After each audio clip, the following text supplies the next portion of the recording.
ప్రభువు పేరట మీ అందరికీ శుభాభివందనములు. ఈరోజు మన అనుదిన వాక్య ధ్యానమైన ఎడారిలో సెలయేర్లలోని వాక్యము. అప్పుడు అది అపవిత్రాత్మ కేకవేసి వానినెంతో విలవిలలాడించి వదిలిపోయెను. మార్కు సువార్త 9వ అధ్యాయము 26వ వచనము.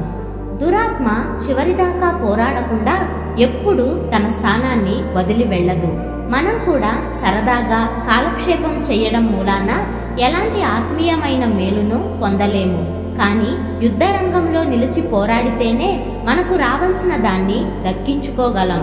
ఆత్మీయంగా కూడా ఇదే వర్తిస్తుంది. ఆత్మీయ స్వతంత్రాన్ని ఆశించిన ప్రతి విషయములోనూ రక్తాన్ని కార్చవలసి ఉంది. నెమ్మదిగా వాదిస్తే అపోల్లోనూ పారిపోడు. దారికి అడ్డంగా పరుచుకొని నిలబడే ఉంటాడు.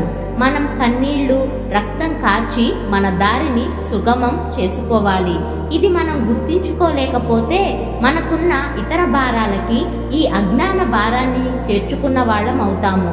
మనం తరిగి పుట్టింది శిశు సంరక్షణ కేంద్రాల్లోని మెత్తని పట్టుపరుపులో పడుకోవడానికి కాదు, ఆరుబయట నిలబడి తుఫాను తాకిడిని తట్టుకోవడానికే.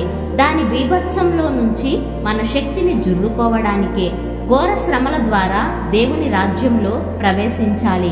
చెరసాల, ఖడ్గం, అగ్నిగుండం అన్నిటికీ ఎదురు నిలిచిన మన తండ్రుల విశ్వాసం. ఈ మాటలు వింటే మనకెంత గర్వం! మన తండ్రుల విశ్వాసం పరిశుద్ధ విశ్వాసం. దానికి వారసులమవుదాం. చీకటి కొట్టుల్లో గొలుసులతో కట్టారు. వాళ్ళ మనసులు, ఆత్మలు స్వతంత్రాలే. వారి సంతానం అదే దారిన వెళ్ళగలిగితే ఎంత మేలు! అది వాళ్ళకెంత క్షేమం!